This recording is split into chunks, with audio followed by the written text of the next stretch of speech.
En esta sesión estudiaremos lo que tiene que ver con los procesos de planificación y ordenamiento territorial en las zonas marinas costeras. Para poder entender un poco cuál es el escenario o el espacio donde vamos a trabajar o vamos a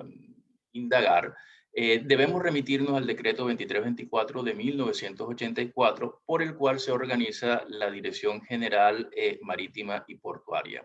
Este decreto de 1984 tiene una enorme importancia porque en el artículo 167 del mismo se hacen una serie de definiciones que son muy importantes a tener en consideración para todos estos procesos de ordenación y planificación territorial. Tenemos en primera instancia la definición de lo que es la costa nacional y dice que es una zona de 2 kilómetros de ancho paralela a la línea de la más alta marea. Y tenemos la definición de playa marítima, en donde dice que es una zona de material no consolidado, y ahí tendríamos que comenzar a dilucidar qué es eso de material no consolidado, pero que podríamos asumir que es la arena, que se tiende hacia la tierra desde la línea de la más baja marea hasta el lugar donde se presenta un marcado cambio en el material, forma fisiográfica, o hasta donde se inicie la línea de vegetación permanente, usualmente el límite efectivo de las olas de temporal. Como ven, es una definición que trata de abarcar diferentes escenarios, pero que también presenta una serie de inconsistencias, porque aquí podríamos tratar de establecer qué es eso del material no consolidado desde el punto de vista científico, dónde se presenta o en qué consiste ese cambio de material. Podría ser donde la arena deja de ser arena y se convierte en otra cosa, o qué es la línea de vegetación permanente. Entonces puede ser muchas cosas que digamos que imprimen un poco de inconsistencia a esta teoría. Si nosotros hacemos un recuento histórico eh, muy somero de las diferentes legislaciones que han eh, pretendido regular este tipo de espacios, podríamos remontarnos al decreto 6 de 1886, donde dice que se declara como perteneciente al territorio colombiano y sujeto a su jurisdicción todo aquel mar que baña sus costas desde la más alta marea hasta una legua marina desde la misma costa. Como vemos, esta definición utiliza un término o una métrica que ya en nuestros días no suele ser utilizada en estos menesteres, como son los de la legua marina. Y por lo tanto también dice que se mantiene allí una condición un poco ambigua, en el sentido en que es una definición no muy precisa, que digamos, ¿no? La ley 106 de 1873, que también se denominó el Código Fiscal, establece que son bienes baldíos y por consiguiente propiedad de la nación todas las costas desérticas de la República y las islas de uno u otro mar dentro de la jurisdicción de esta que no estén ocupadas por poblaciones organizadas o por poblaciones particulares con justo título. Y posteriormente tenemos la ley 110 de 1912, donde retoma básicamente este mismo sentido, pero digamos que lo agrega un poco, en donde habla de las costas desérticas del territorio de la República no pertenecientes a particulares, o que no tienen un título originario o traslaticio de dominio, ¿no? Entonces ya vemos que vamos estableciendo a nivel que a medida que va pasando el tiempo, una serie de preceptos que nos pueden ayudar a establecer este tipo de definiciones, ¿no? Posteriormente, en 1931, tenemos el decreto 389, por el medio del cual se establece o se determina el alcance de algunas expresiones usadas en la ley referente a los bienes nacionales. Entonces tenemos por ello dice que para los efectos del artículo 52 del Código Fiscal se entenderá por costa nacional la zona de 2 kilómetros de ancho, por playa marítima la superficie plana o casi plana comprendida entre las líneas de más baja y más alta marea. Y después vamos hasta el decreto 3183 del año 52, por el cual se crea la Marina Mercante, en donde hace una referencia a jurisdicción. Y entonces dice que la Armada Nacional dispuso que las costas y las riberas de los ríos limítrofes navegables en una extensión hasta de 50 metros medidos desde la línea de más baja marea hacia adentro estarán sometidos bajo la jurisdicción precisamente de la Marina Mercante colombiana. Posteriormente, ese mismo decreto, el 3183 del año 52, en el artículo 8 establece ya unas cuestiones un poco más definidas, porque dice que la dirección de la Marina y sus dependencias tendrán funciones y atribuciones en todos los puertos de la República, pero también agrega que lo harán en las aguas territoriales nacionales y en todos los ríos limítrofes navegables de Colombia. El parágrafo primero establece que para efectos de este decreto se entiende como aguas territoriales las comprendidas en una extensión de mar que alcanza una distancia de 3 millas marítimas medidas desde la misma línea de más baja marea en torno a las costas. Ahora bien, agrega en el parágrafo segundo, que para fines de vigilancia marítima y seguridad de la nación, resguardo de los intereses de la misma, así como el ejercicio de la pesca, la distancia de 3 millas a que se refiere el artículo anterior se entiende en aguas continuas hasta 9 millas. Sumando 9 y 3, 12, ya tenemos allí lo que nosotros consideramos hoy como el mar territorial. Y finalmente el parágrafo tercero hace referencia a que se consideran como los límites de las aguas territoriales y las aguas interiores de las bahías, golfos y ríos, la línea recta que una al nivel de la más baja marea los puntos correspondientes a cada lado de la entrada. Como vemos, esta es una forma de haber establecido lo que sería una línea de base recta. Bien, posteriormente, en 1971, cuando se expide el decreto 2349, el artículo 88 retoma la idea de la costa nacional, de la playa marítima y agrega el término de bajamar y terrenos de bajamar, definiéndolo la bajamar como la máxima depresión de las aguas o altura mínima, y en el caso de los terrenos de bajamar, los que se encuentran cubiertos por máxima marea y quedan descubiertos cuando está baja. Como vemos, no son unas definiciones muy precisas, pero que dan a entender cuál es el alcance de las mismas. El decreto ley 2324 del 84, entonces vuelve a retomar en el artículo 167 el concepto de costa nacional y playa marítima. En este punto, es importante que nosotros podamos establecer que, dadas estas definiciones, existen toda una serie de potenciales conflictos competenciales en los espacios marinos, en las zonas marinas y costeras. Tenemos una cantidad de actores importantes como son el Ministerio del Medio Ambiente, la DIMAR, el Ministerio de Minas, y vemos que a lo largo del tiempo se han ido sucediendo una serie de movimientos, como por ejemplo en el caso de la DIMAR, que a partir del año de 1991 sufre una segmentación en cuanto a sus competencias y funciones, de tal manera que DIMAR queda con la competencia sobre las concesiones marítimas, pero la parte que tiene que ver con manejo de puertos o grandes puertos pasa al Ministerio de Transporte. Ministerio del Medio Ambiente, a través de las corporaciones, de la Autoridad Nacional de Licencias Ambientales, se encarga de la parte de las licencias específicamente. Aquí entra a jugar también en este rol de actores la Autoridad Nacional de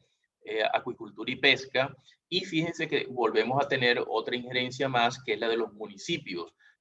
quienes a través de los planes de ordenamiento territorial podrían tener alguna injerencia en este tipo de cosas, siempre y cuando el tipo de los distritos municipales que están autorizados para ello como autoridades ambientales puedan tener una injerencia en este tipo de decisiones. Lo mismo pasa con los conflictos jurisdiccionales, en donde apreciamos dos tipos de funciones. Una que sería la de carácter de control y otros que serían los de carácter administrativo. Y en todos ellos también hay un considerable número de actores a nivel nacional o a nivel municipal o a nivel de entidades del Estado que intervienen copiosamente en este tipo de zonas. En esta tabla nosotros podemos ver, observar lo que es, cuáles serían más o menos las competencias por instituciones en la gestión marino-costera. Entonces tenemos, por ejemplo, la Comisión Colombiana del Océano, que si bien sus competencias son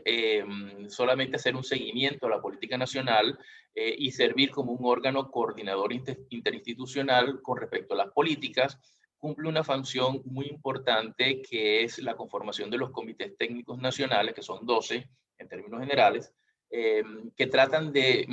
conectar a las diferentes entidades que vienen trabajando en torno a la gestión de los mares y océanos. El Ministerio del Medio Ambiente con una función muy específica de protección de recursos, de formulación de políticas y como autoridad ambiental. La Autoridad Nacional de Licencias Ambientales a través de la expedición de licencias de exploración y explotación de hidrocarburos, por ejemplo, infraestructuras o cualquier tipo de obras que se vayan a realizar y que de acuerdo con la naturaleza del proyecto sean competencias de esta entidad. Las corporaciones autónomas regionales, que son corporaciones de control y de seguimiento, y que a partir del año 2012, a través de la ley 1450, 2011, perdón, de la ley 1450 del 2011, se constituyen en autoridades ambientales marinas dentro de los territorios departamentales donde están estas corporaciones a partir o hasta el límite de la línea de base recta. Y en los casos tales que no exista ese límite o esa línea de base recta hasta las 12 millas del mar adentro, ¿no? Tenemos las entidades territoriales como los distritos, en este caso, por ejemplo, la ley 768 del 2002 creó los distritos portuarios de Barranquilla, Santa Marta y Cartagena, y en el año 2013 el de Buenaventura. Y establece que estos son establecimientos públicos de carácter ambiental, pero distrital, como son, por ejemplo, Barranquilla Verde o el antiguo DAMAC, y que tienen competencias ambientales, pero dentro del entorno urbano, es decir, entrarían a cumplir las funciones que hacen las corporaciones autónomas regionales, pero solamente dentro del territorio urbano. Tenemos el caso de la DIMAR, la Dirección Marítima, quienes a través del decreto ley 2324 que ya hemos explorado, tiene como objeto la regulación, dirección y coordinación de todas las actividades de tipo marítimo. Y tenemos una serie de entidades que, por ejemplo, en el caso del INCODER, que ya dejó de existir, cumplían algunas competencias en la parte de ordenamiento pesquero y que después pasaron esto, una vez que se extinguió esta entidad, a la Autoridad Nacional de Pesca y Acuicultura a partir del año 2011. En este mapa podemos observar entonces que en los departamentos donde existan corporaciones autónomas regionales, las corporaciones a partir del año 2011, con base en la ley 1450, digamos que tienen competencias ambientales o se constituyen como autoridades ambientales marinas hasta el límite de la línea de base recta, ¿no? Que es esta que está establecida aquí a través de un decreto que ya lo vimos en una de nuestras clases pasadas.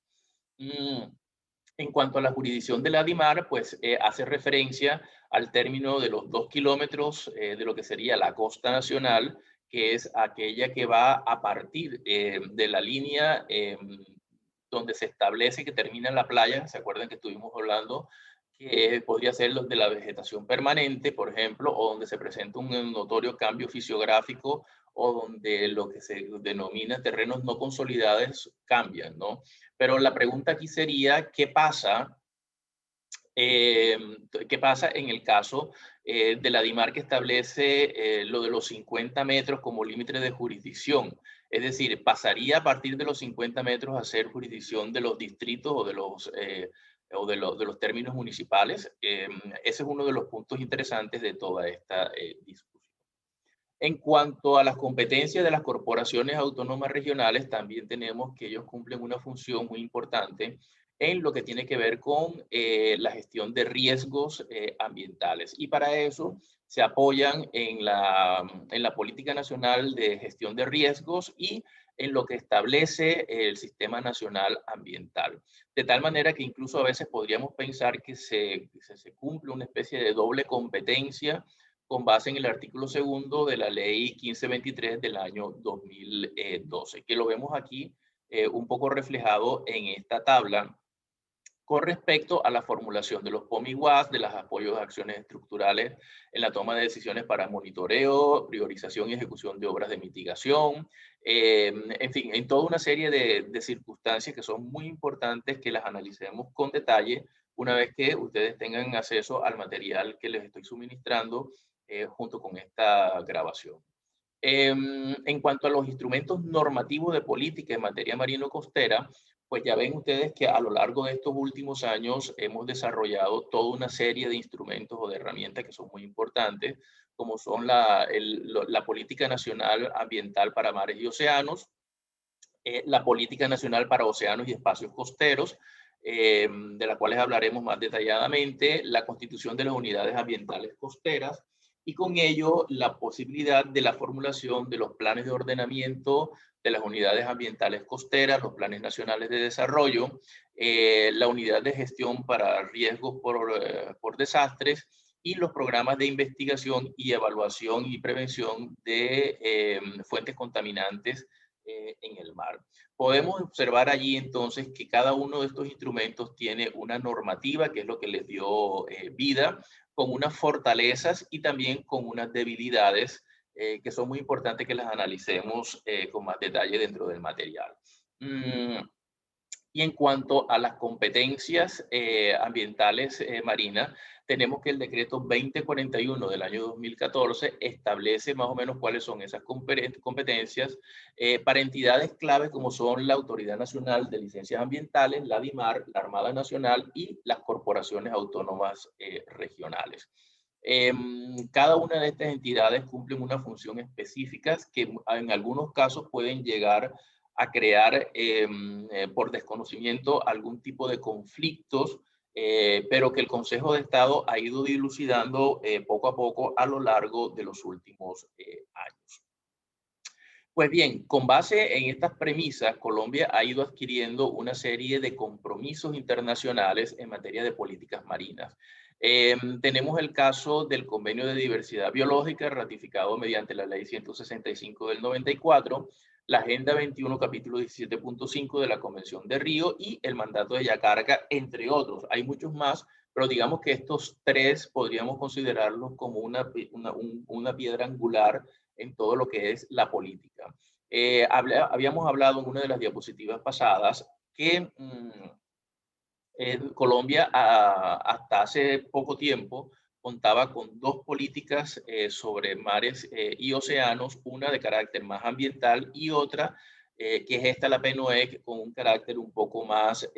extensivo y que nos posiciona a nivel mundial como uno de los países que cuentan con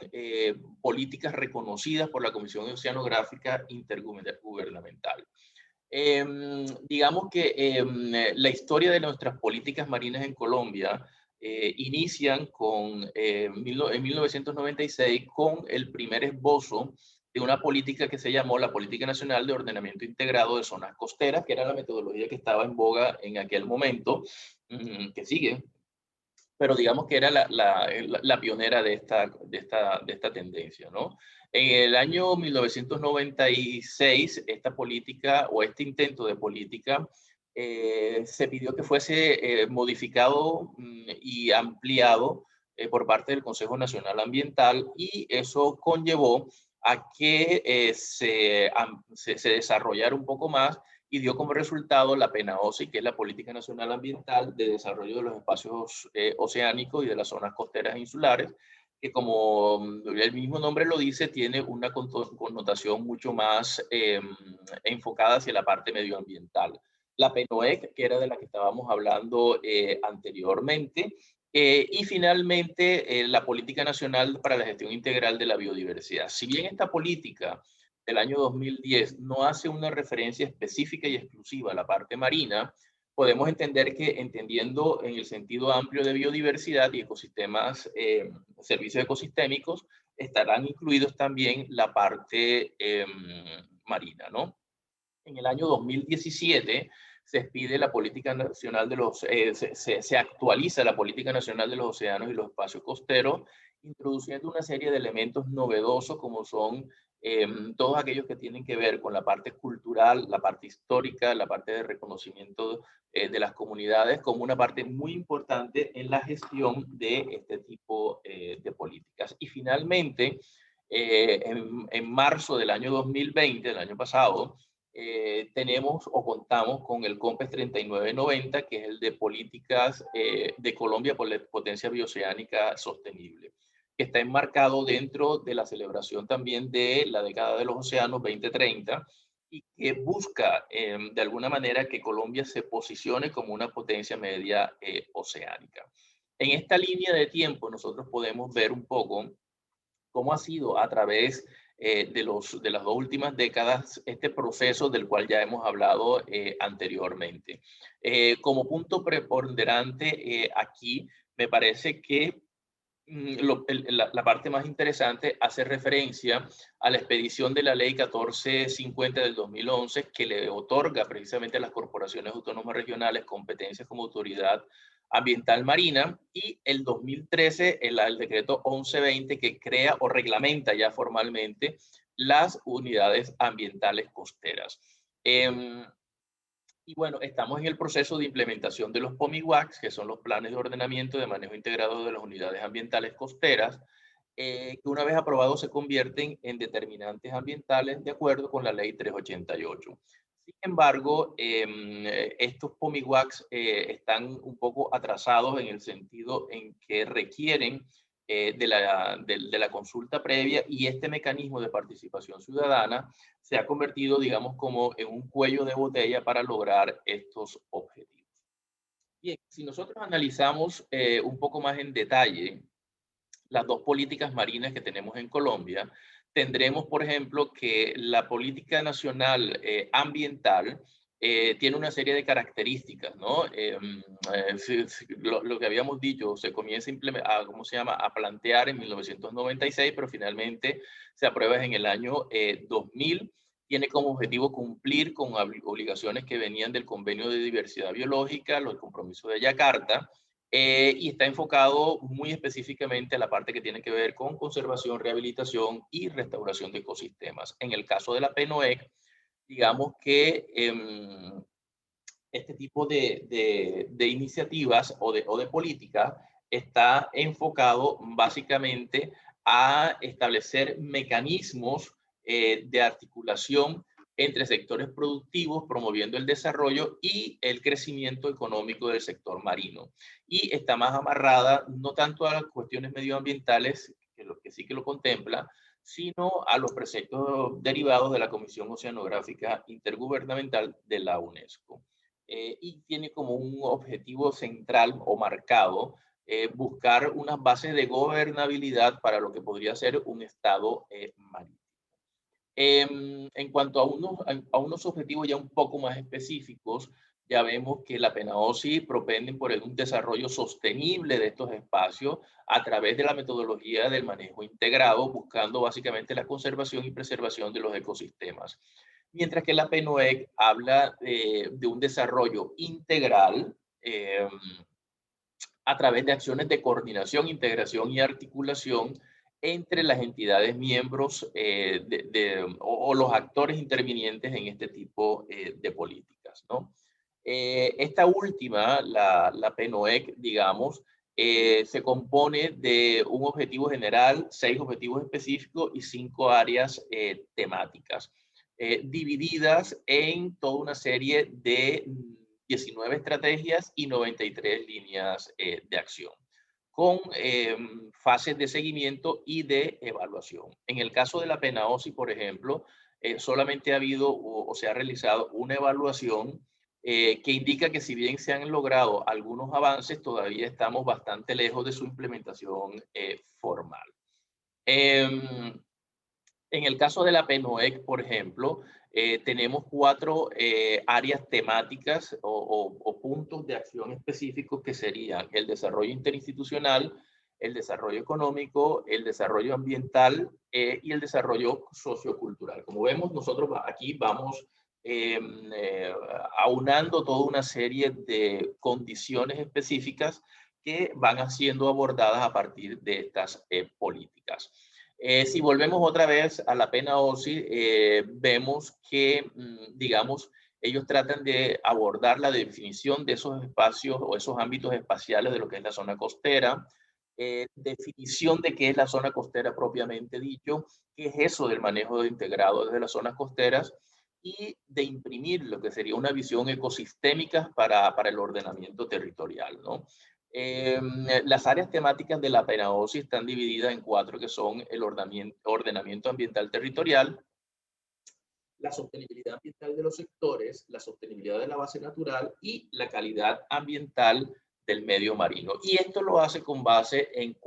tres instrumentos que son una base científica de conocimiento, la gobernabilidad y la educación y la participación.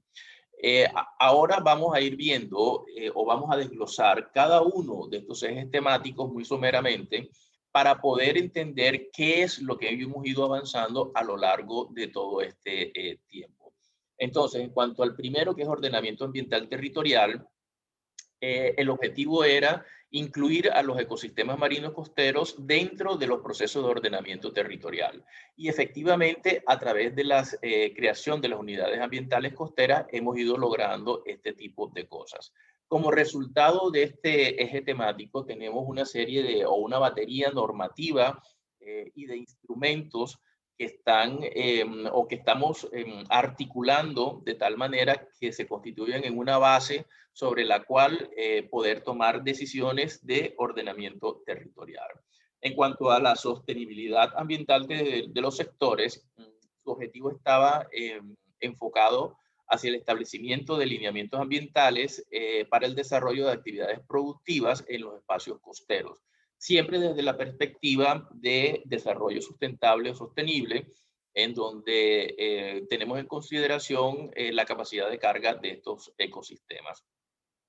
Igualmente, en este caso, la batería normativa ha estado enfocado hacia la creación de una serie de documentos, como son los planes de acción de expansión portuaria, la consolidación o los lineamientos para la consolidación de áreas protegidas, que va muy bien, y en la cual sobre este tema nos referiremos en nuestra última referencia en estas clases, y la creación de los comités de zonas costeras, en los distritos de Santa Marta, Barranquilla y Cartagena, entre otras cosas, ¿no? Asimismo, como una serie de proyectos que tratan de unificar o de encauzar de una manera lógica lo que tiene que ver con proyectos de explotación pesquera, por ejemplo, aunados con la parte medioambiental o incluso la organización del territorio y su regulación a través de diferentes proyectos, iniciativas de proyectos, para tratar de establecer una ley de costas. En cuanto a la sostenibilidad de la base natural, su objetivo estaba enfocado o está enfocado básicamente a la adopción de medidas de conservación, rehabilitación o restauración de ecosistemas costeros, tratando de preservar, por supuesto, lo que es la diversidad biológica y garantizar su sostenibilidad a lo largo del tiempo. Y dentro de estas normativas, por ejemplo, tenemos todo lo que tiene que ver con protección de manglares, con la provisión de algunas actividades que pudiesen ser nocivas, como la comercialización de la aleta del tiburón, o propuestas para zonificación de ecosistemas tipo manglar, ¿no? Como podemos ver, nosotros en estos tres objetivos o en estos tres ejes temáticos hemos hecho unos grandes avances a nivel nacional, por lo menos a nivel normativo, es decir, estableciendo una estructura. Creo que lo importante de todo esto es tener en consideración que si bien a veces pudiese parecer que estos no han sido contundentes, estos adelantos, desde mi concepto sí, porque han establecido toda una estructura jurídico-administrativa necesarias para poder hacer frente a una realidad tan diversa y tan compleja en la zona costera. Lo que tiene que ver con calidad del medio ambiente marino hace referencia a establecer o a propiciar un ambiente marino sano, libre de contaminación en la medida de lo posible, ¿no? En este punto, por ejemplo, las normativas, aunque han habido algunas novedosas, digamos que la gran mayoría de ellas datan de los años 70, de finales de los años 70, donde habían ya normativas muy específicas sobre contaminación en el medio marino, pero que también han salido otras que tienen que ver, por ejemplo, con la parte de vertimientos, que son normas mucho más recientes que eh, tienen una importancia enorme a la hora de asegurar la calidad del medio ambiente marino en nuestro país. Hay una parte que hace referencia a la base científica y es la inclusión de los institutos de investigación dentro del Sistema Nacional Ambiental, por ejemplo, en el caso del INVEMAR, el Instituto de Investigaciones Marinas, que viene trabajando desde hace más de 50 años en investigación marina, sobre todo en la parte caribe, pero que a partir de los años 90 se amplía también hacia la parte insular y sobre todo hacia la parte pacífica. Mm, Y por último, tenemos todo el eje que tiene que ver con participación y educación de la ciudadanía en temas medioambientales, ¿no? Para todos es de conocimiento que la Constitución Nacional de Colombia ha establecido toda una serie de mecanismos muy importantes que garantizan que las comunidades, sobre todo si van a ser afectadas, sobre todo las comunidades étnicas puedan tener una participación muy activa en la toma de decisiones. Con todo, podríamos establecer que las políticas tienen una serie de limitaciones y esas limitaciones estarían enfocadas básicamente en una alta concentración de acciones en cabeza del Ministerio del Medio Ambiente, a pesar de las corporaciones, ya vimos que a partir del año 2011 comienzan a tener un peso, pues, peso específico en la toma de decisiones dentro de sus territorios. Eh, Tenemos todavía una asignación presupuestaria o financiera muy enfocada en la parte central. Tenemos el caso de una participación todavía muy limitada entre las corporaciones autónomas regionales y los entes territoriales. Y también, digamos, algunas inconsistencias todavía en la articulación de los diferentes instrumentos de política como los planes de ordenamiento territorial, a pesar de que la Ley Orgánica de Ordenamiento Territorial ha contribuido enormemente a esta misión, ¿no? En este punto vale la pena entonces recordar un concepto que ya nosotros hemos visto anteriormente, que hace referencia a la zona costera, ¿no? Es decir, aquello que habíamos hablado de la franja de los 2 kilómetros a partir de la línea de más alta marea hacia tierra o de las 12 millas náuticas o 200 metros de la isobata de profundidad en la parte marina, con un punto intermedio que sería el de la zona de bajamar, que es la comprendida entre la línea de más baja marea y la de más alta marea. Pues bien, con base en este tipo de consideraciones, se expide el decreto 1120 del año 2013, a través del cual se reglamentan las unidades ambientales costeras. Las unidades ambientales costeras, igual que los distritos de manejo y este tipo de instrumentos, digamos que se vienen utilizando a partir de los años 90, pero que carecían de una reglamentación propiamente dicha, que fue subsanada a través de este decreto del año 2013 con base en una serie de consideraciones normativas que nosotros estamos viendo aquí de carácter internacional o también de carácter nacional, como la Constitución Política del año 91 o el decreto 2811 del 74, pues ya contamos con una reglamentación propiamente dicha de lo que serían las unidades ambientales costeras. Pues bien, el artículo primero de esta norma dice que el objeto es precisamente reglamentar esas unidades ambientales costeras, así como las comisiones conjuntas y las reglas de procedimiento y criterio para la restricción de esas actividades. Vuelve y retoma este decreto las definiciones y establece muy específicamente quiénes son las autoridades ambientales, y en este caso, por supuesto, incluye a las corporaciones autónomas regionales, a que se refieren la ley de 768 del 2002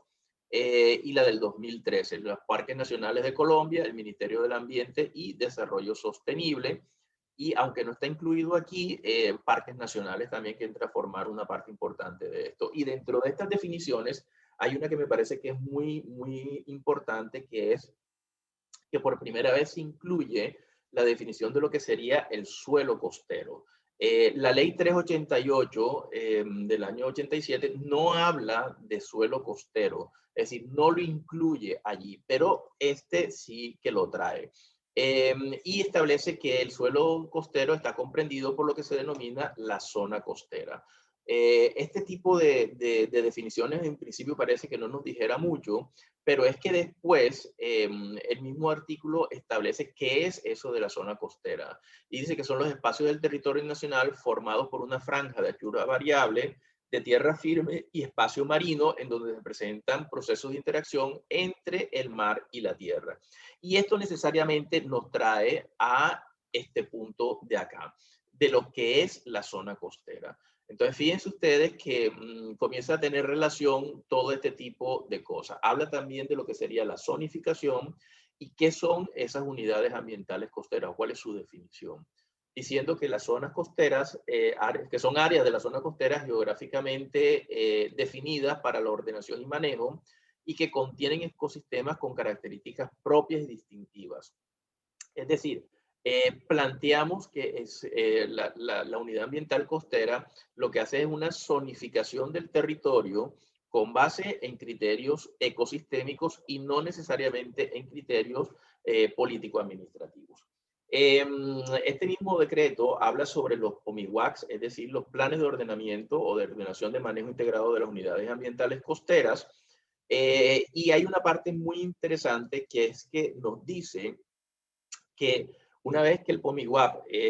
haya sido constituido formalmente, se convierte en una norma de jerarquía superior y en un determinante ambiental. Los determinantes ambientales son aquellos que están establecidos o planteados en el artículo 10 de la ley 388 del año 97, no 87, disculpen. Y bueno, tenemos por supuesto los antecedentes de este tipo de cosas, como son la Unidad de Manejo Integrado, la UMI de Guapis Juan D, o Golfo de Morrosquillo, que también se constituyó en el año 2000 como Unidad Ambiental Costera, o las declaraciones de reserva de la biosfera de Santa Marta, de la Ciénaga Grande de Santa Marta, perdón, y de San Andrés y Providencia. Entonces, fíjense ustedes que son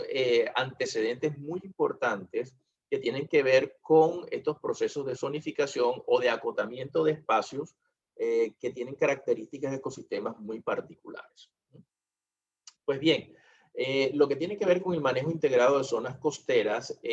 podríamos decir que son una serie de estrategias o metodologías de gestión que involucran múltiples factores y usuarios y que dentro de estos actores podríamos mencionar en primera instancia, por supuesto, la comunidad local, sin la cual no tendría sentido esto, el sector público, pero también el sector privado y que dentro de esos criterios de zonificación consideramos lo que son de carácter biofísico, económicos y sociales, ecosistémicos o aquellos que tienen que ver con la gobernanza. Anotando que tanto para los actores como para los criterios de zonificación, estos son solamente abordables a partir de los procesos de participación ciudadana.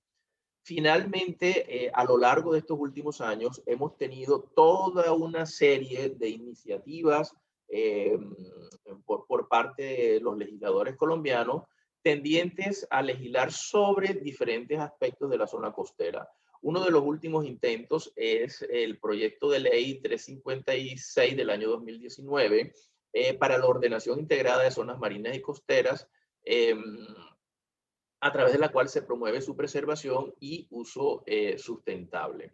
Y este tipo de ley, por ejemplo, dice que tiene como objeto establecer un marco de ordenación integrada de las zonas marinas, establece una serie de propuestas de definiciones, establece cuál sería la naturaleza de la ley y su ámbito de aplicación. Pero como les digo, de este tipo de iniciativas tenemos todo un abanico de posibilidades. La gran mayoría de ellos, o que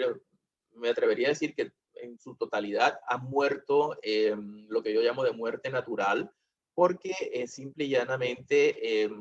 digamos que no ha habido la voluntad para establecer este tipo de normativas. Pues bien, hasta aquí dejamos esta parte y en nuestra próxima sesión hablaremos sobre áreas marinas protegidas, con lo cual damos terminado nuestro ciclo de clases correspondiente a la asignatura de legislación ambiental. Muchas gracias.